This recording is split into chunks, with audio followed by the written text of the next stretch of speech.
ठीक है। अच्छा हैदर वैद साहब, मैं आपकी तरफ आना चाहूँगी। अब आपकी राय में मरियम नवाज़ की जो डिमांड्स है वो पूरी हो जाएंगी? जैसे सिजिलियन माफिया, गॉड फादर्स के अलकाबाद वापस ले लिए जाएं, दूध का दूध पानी का पानी हो जाए, आपने भी सुना होगा उन्हें। लेकिन मेरे ख्याल से वो चाह ये रही हैं कि लेवल प्लेइंग फील्ड का मतलब है कि जिस चीज़ से नवाज शरीफ साहब गुजरे वो खुद गुजरी। जिस तरह से 2018 में उनकी हुकूमत जाती है और मुझे क्यों निकाला कि कुछ जलसों के बाद इवेंचुअली जो है वो उनके खिलाफ जजमेंट और कन्विक्शन होती है, उससे पहले वो नाअहल होते हैं और फिर वो ज़ाहिर है अरेस्ट हो जाते हैं, जिसके नतीजतन वो इलेक्टोरल रोल पे भी नहीं होते और साथ ही साथ वो कैंपेन नहीं कर सकते और उनकी पार्टी इलेक्शन हार जाती है। तो वो चाहती हैं कि ये जो उनके साथ हुआ, जब तक कि वो खान साहब के साथ नहीं होगा तो इंसाफ के तकाजे पूरे नहीं होंगे।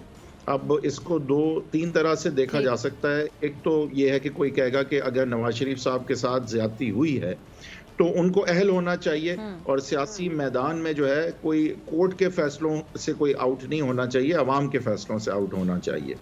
और ज़ाहिर एलिजिबिलिटी के कवानीन मौजूद हैं, लेकिन आइडियली ये फैसला जो है वो अवाम को करना चाहिए, चाहे वो नवाज शरीफ के हवाले से हो या इमरान खान के हवाले से हो।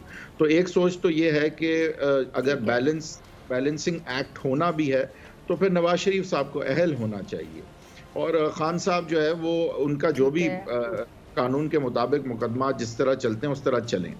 लेकिन मेरे ख्याल से यहाँ पे सोच ये है कि वो मियाँ साहब के साथ हुआ वो सारा अब खान साहब के साथ होना ज़रूरी है, तभी इलेक्शंस जो हैं वो होने हैं, जिस तरह से फिर 2018 के इलेक्शंस हुए। लेकिन अब बात यह है कि 2018 के इलेक्शन जिस तरह मुतनाज़ा थे, क्या आइंदा के इलेक्शंस भी फिर मुतनाज़ा नहीं हो जाएंगे? तो ये मेरे ख्याल से एक सोच है। लेकिन मेरे ख्याल से मरियम नवाज साहिबा जो है वो ऑब्वियसली ये चाहती हैं कि जो भी नवाज शरीफ साहब के साथ हुआ वो ही हर चीज़ हर्फ ब हर्फ अब इमरान खान साहब के साथ होनी चाहिए। अगर आपको ये वीडियो पसंद आई तो सब्सक्राइब करें और बेल आइकन पर क्लिक करें।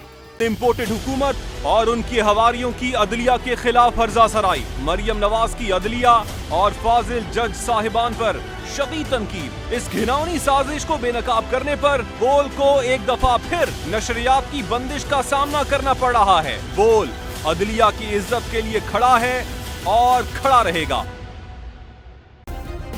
सब्सक्राइब करें और बेल दबाएं ताकि कोई खबर रह न जाए।